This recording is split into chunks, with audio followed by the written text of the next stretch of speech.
Life update అదే ఫేజ్లోనే ఉన్నాయి. ఇంకా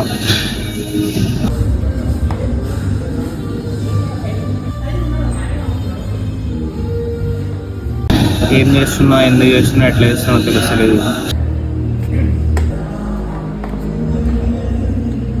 వర్కౌట్ మంచిగా చేయట్లే, ఫుడ్ మంచిగా తినట్లే. This is that phase.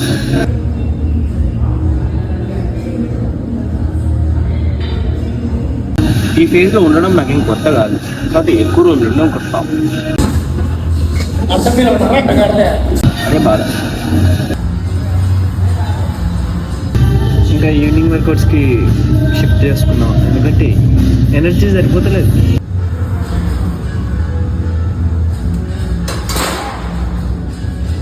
Games అన్నీ పడిపోయినాయి బ్రో.